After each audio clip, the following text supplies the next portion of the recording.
everyone's doing well. I'm here with my sister, Kris, from Card Voyant. And we have a very special guest, a sister from another mister, Linda G. Hi, everybody.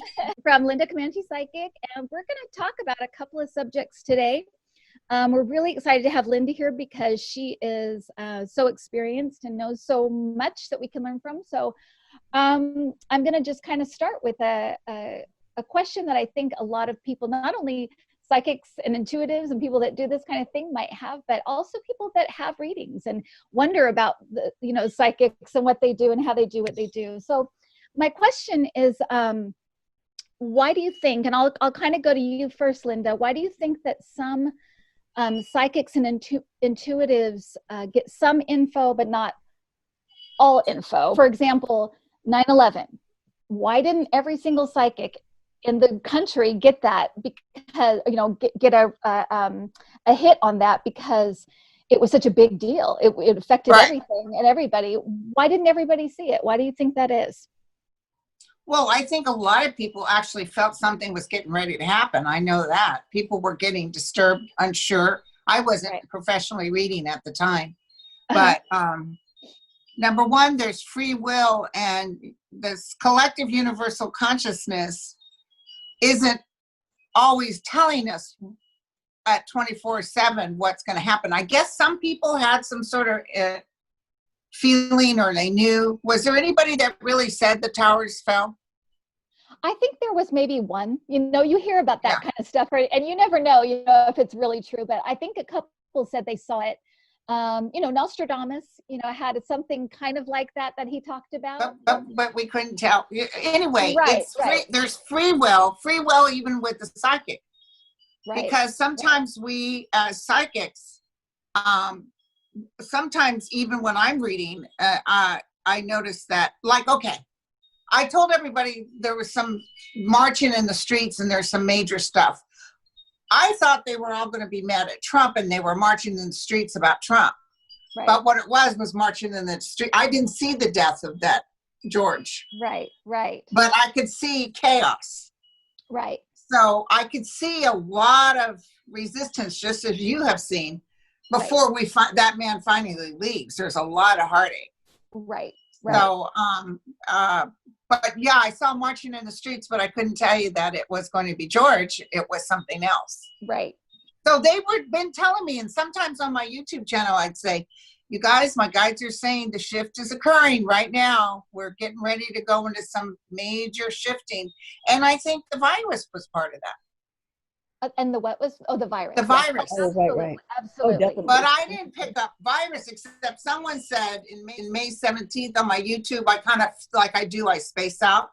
I said, I'm seeing a virus hitting and I see people in mass. And then I went on. I didn't dabble in it. Right. Okay. So it didn't feel that major pull like you think. So, we all have free will. Consciously, we're all vibrating on different realms. And sometimes you got to be careful because sometimes people will put even their own energy out there. I get people writing me left and right with these great dreams and stuff. And, I just kind of collectively look at it, but I can't go there with them. I have to come out with it myself. Right. And Kris, what do you think? Well, for me, Kris, what do you think? I think, I definitely agree with the same thing. And I do think that, for me, there's certain things that I just don't want to do, or that I don't think I'd be good at, like the political stuff that you guys do. I really don't like to do. And I've only done it once with Kim when she's asked me to do stuff. And part of the reason is that I have very strong feelings about politics. And I've been sort of involved and interested for many years. We were talking about one of my first memories is the 68 Nixon election and stuff like that. And I have all of this sort of energy and ideas.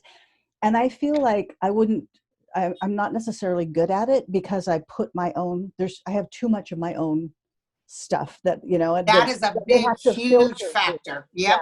So I really don't often even try because they have to go through the filter of me. Right.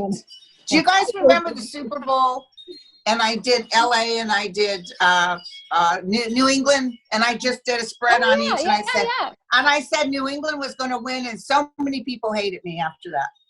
You know what? You don't know what you're talking about. So New England won, but I had no skin in the game. Right. Exactly. Right. So then when I read on the 49ers, I have skin in the game. They're my favorite team. So I said, oh, they're going to win, but they didn't. Yeah. Right. Yeah. And, right. and that's how it is. And then there's other things, because the more you do readings, and Linda, you know way about this, you get people who really ask very serious, sometimes delicate questions. I've had this happen at psychic fairs where people come up and you've got 15 minutes and they ask you some life question that has devastated them. Altering. Oh, yes. And it's so difficult. And so there are some questions. Kim and I talked about some of the things that you really feel uncomfortable reading because it means so much, like missing people. And some people are so good at that, and it's something that they truly want to do. Her car was yeah. And her friends contacted me. I saw her. I saw she was injured. I saw her life force was leaving. I saw them finding her, or they need to find her soon. And sure enough, she had broke her leg and she was laying by a stream or a lake or something. But oh my God! But I don't ask me why. It's almost like energetically I can cut off from it. It's like if I see a murder, I don't emotionally get involved with it. I have to come from the outside looking in. And the other thing is, remember, there's no such thing as death. So even the ones that I saw dead, these two guys in particular that were up in the mountain. In fact, he was the prime person, a mountaineer kind of guy. And this gal's son was supposed to be with him. And she called me in an emergency. She said, they haven't reported back. Can you look? And they were just missing. And I saw both of their life forms had left already. They were gone. Oh. And I also told her they won't find them. And, you know, it's been about 3 or 4 years and they never found them. Oh, wow. But they were fine. You see what I'm saying? Right. Yeah, exactly. So I'm not like, oh, God, they're not good. No, they're fine. And part of that maybe has to do with like my own just having not done this professionally for long enough where so many things still hit me really hard, you know, and I try and if somebody, you know, the feedback that people give is still, Kim and I were talking about how hard it is to set that aside sometimes and just, you know, be happy with what you did and you did your best and trust your guides. And don't forget, if you really hit too hard, you're an ego still. Because I get a lot of crappy and I get so many positives. But here's the thing. I can't even go there with the positives. It's not for me to go there. Yeah.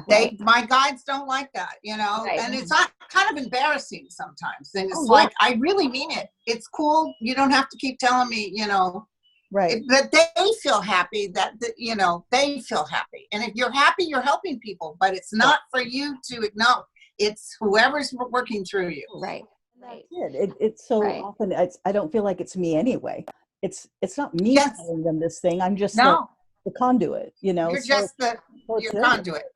Yeah.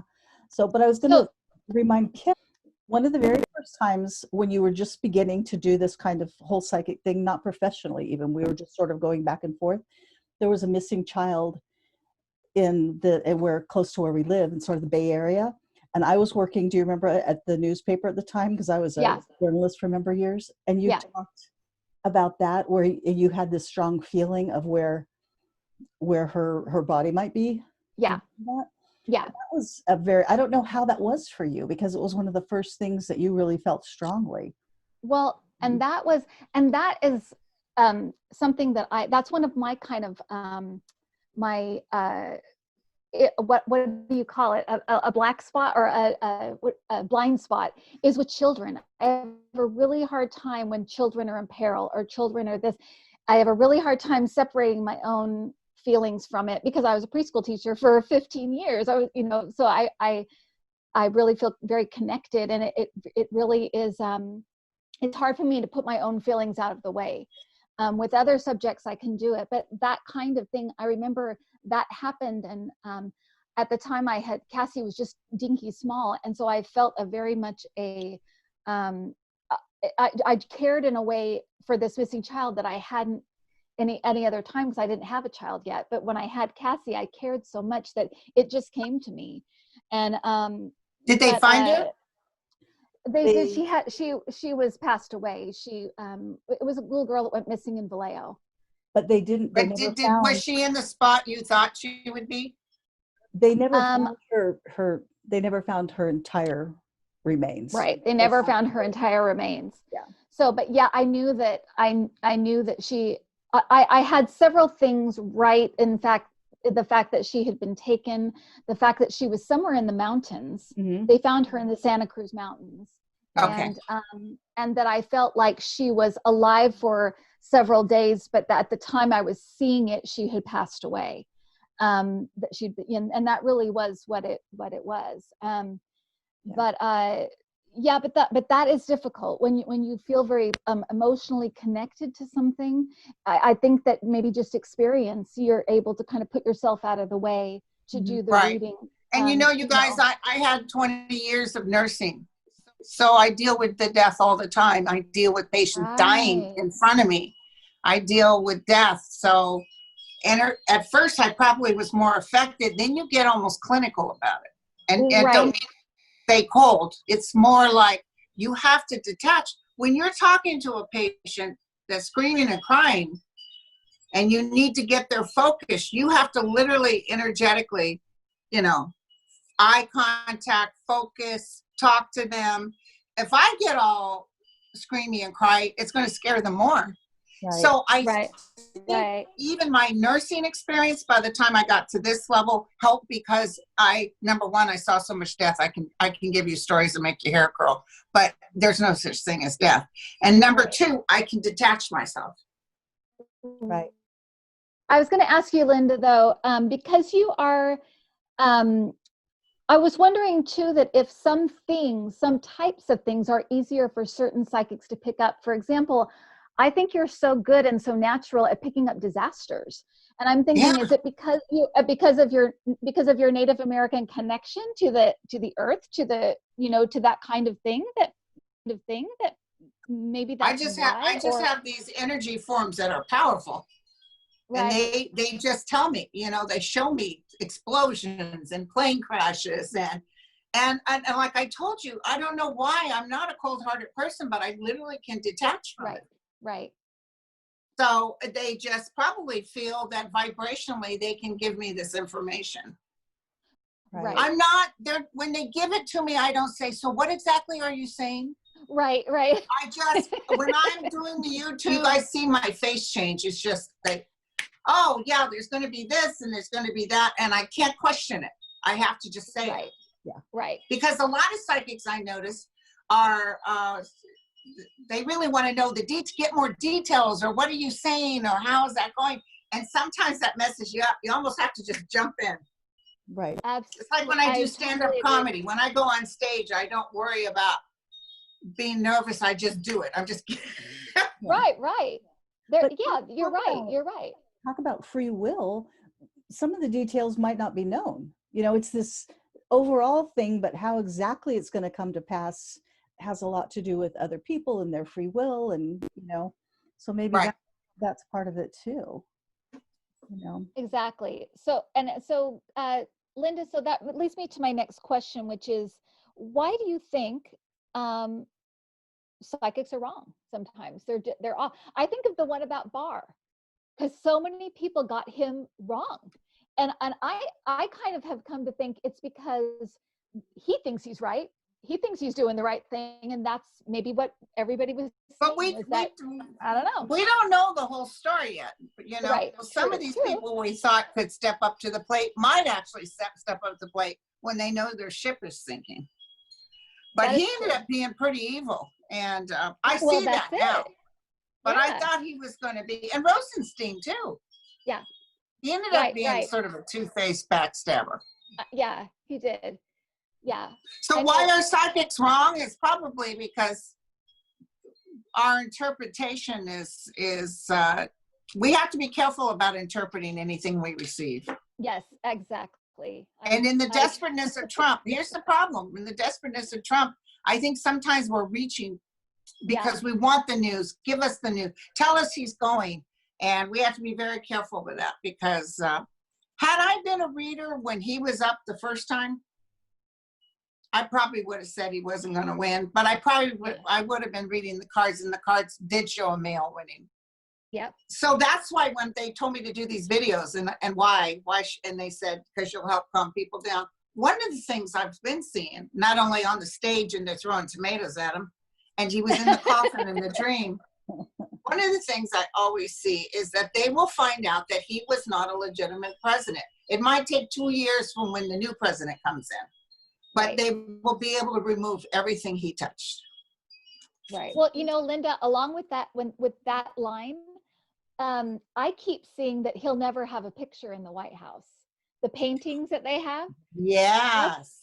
That's what I keep seeing, is that he'll never have a painting there. And I think it's the same message, though, in a different way, that he's not going to be considered a president, really. No. You know? He might have his picture up at McDonald's down the street. Yeah. Employee of the week. Employee of the month.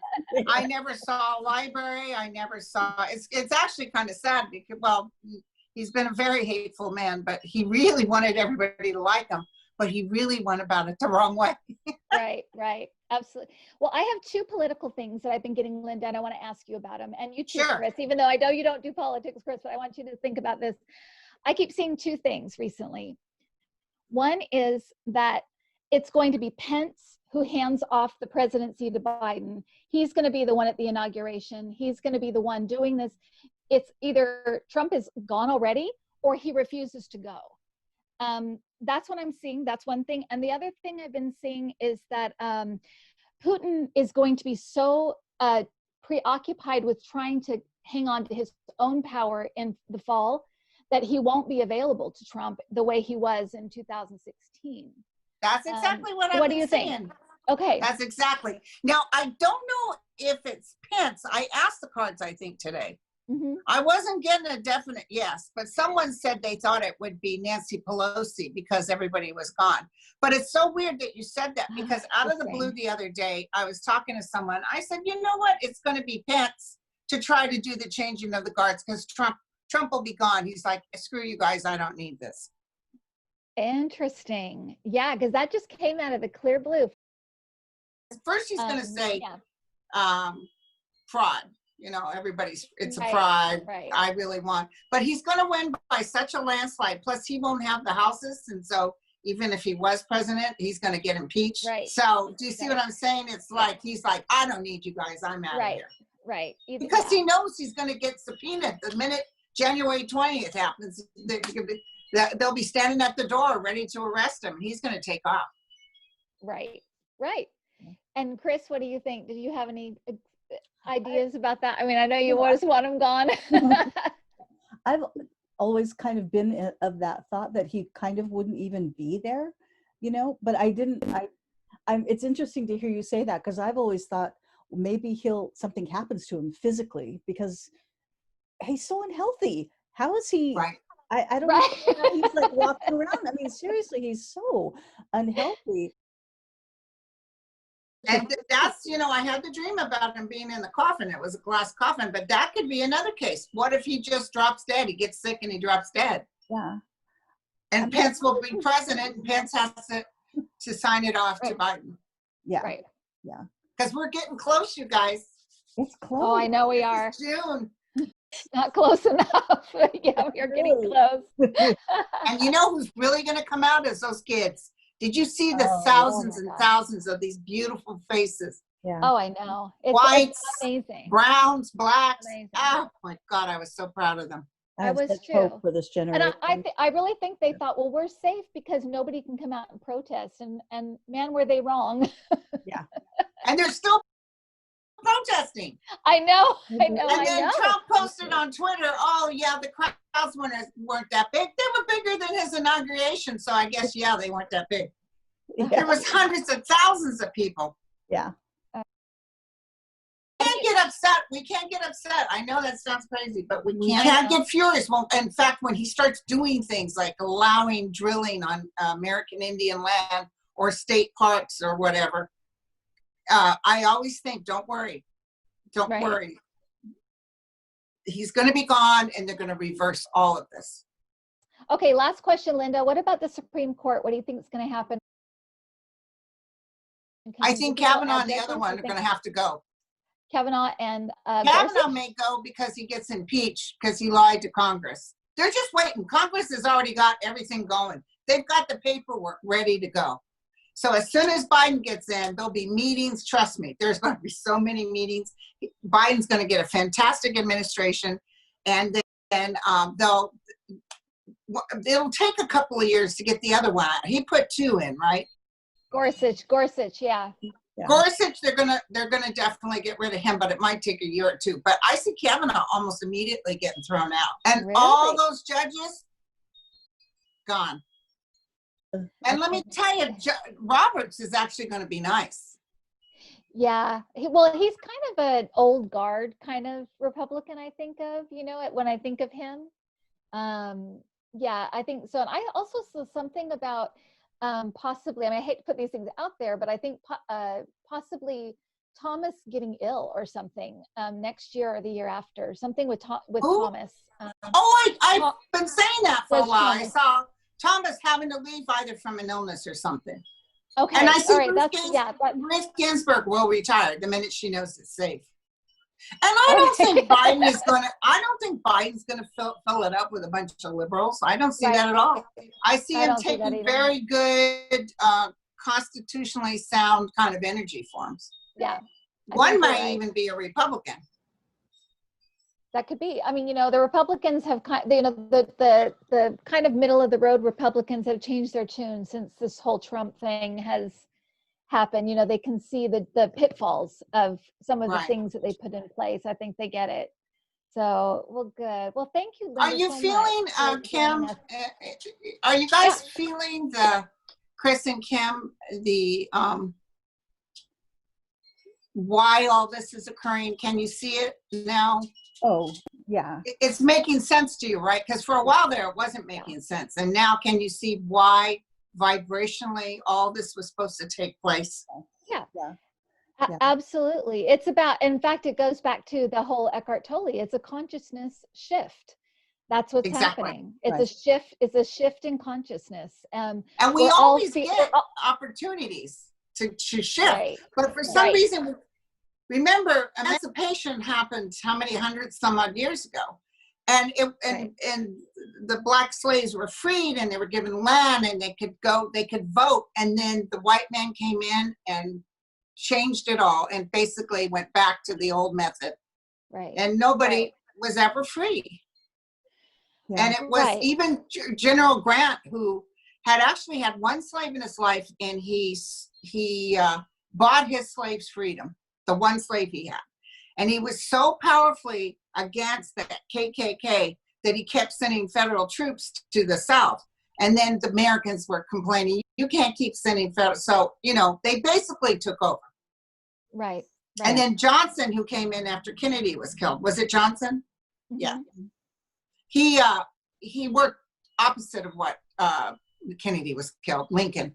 He worked opposite of what Lincoln had tried. He let the white slaveholders talk. It's all about money and power. So right. But we're shifting, and we always get hit, and we get hit hard.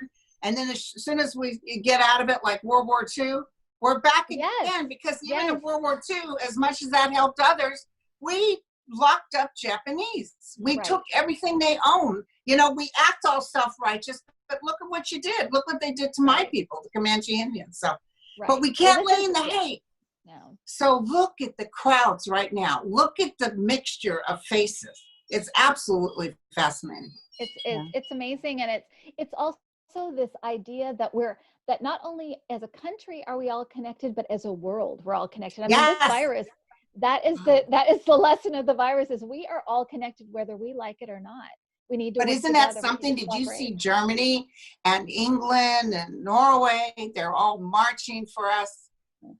It's astounding. It really is. And that one man. And let me tell you, I won't get into details about him. I can pick him up sooner than I thought I could. George Floyd. Oh, but he was totally shocked that he is such a big, huge deal. And he basically had volunteered to give his life for the, but he had no conscious memory of it. Oh, So when he crossed, he was shocked, you know. right, 'Cause he was right. killed, you know, and so boom, it's beautiful. Absolutely beautiful. It is beautiful. I agree. I totally agree. Kris, parting words? I was going to say there's so many, just to add to this before parting words, is I've read for so many people lately that they're in their own mini version of what's happening around. Like, it's been really helpful to them, as difficult as it is. It's been helpful for so many people to have this moment of pause, or a moment where they're forced to sort of reflect on their lives and decide things. And it's so interesting to see it like in the micro and in the macro, because it's just like again and again and again, I get people who have like the hermit card, you know, and stuff, Yes. that's talking about how this time, and it's, you know, it's, and I'm like, we're born to this time for a reason, and we're Right. involved Right. with it for a reason, and it's happening small and large, and it's just, it's kind of an amazing thing to be. And we made, all of us here, right, you three of you guys, we made this agreement coming in. Oh, And we're part of this game plan. Little did we realize. Yeah. We're part of the Right. game plan to help others help themselves. We're not here to save anybody. We're just here to give them some peace and some hope so they don't keep going off the deep end. Right. Right. Please stop that. Although I did have someone write to Absolutely. me and say, is Paul McCartney really dead? Oh. I said, no, honey. They've been No. working on that since 1967. Right. It's, people, you know, people are so curious. They just really Yeah. want to know, you know. Oh yeah, yeah. Exactly. Well, what about Elvis, though? Yeah, he's really dead. He's really He's really dead. Oh, I actually no. saw him. I was reading a family, and an uncle was over there, and all of a sudden, here comes Elvis. It's the only time I've seen him walking through, and the uncle said to let them know Elvis is here. And when I said that, they all started wailing because he was a huge Elvis fan, Oh my. Oh. and they were Oh so my gosh. thrilled. Oh, That's gosh. amazing. That's very cool. That's awesome. Yeah. Well, thank you so much, Linda. I really Thank you, appreciate Kim. I was very hanging happy out to with do us. this. Oh, good. I'm so glad. Yeah, well, we love to talk. I mean, whether we're on here or not, Kris and I are talking about these things all the time. So Yeah, you're so, nice it's so to hear cool. you. I It is have a really sister cool. too that really enjoys talking about this, so it's good to have someone to talk Well, with. thank you so much, Linda. Thank you, and thank you, Kris. Kris. And Good to see Intuitive viewers, you. we will. Thank you, Kris. Thank you, Kim. We'll see you guys. Bye. It's a beautiful day, Thank except you. it's windy. Bye. It is a beautiful. I know us too. It's It's windy windy. too. Okay, here. bye-bye. Yeah, Bye. it is. All right. Have a good one, Linda. Thank you. Thank you, Bye. honey. Bye. Bye.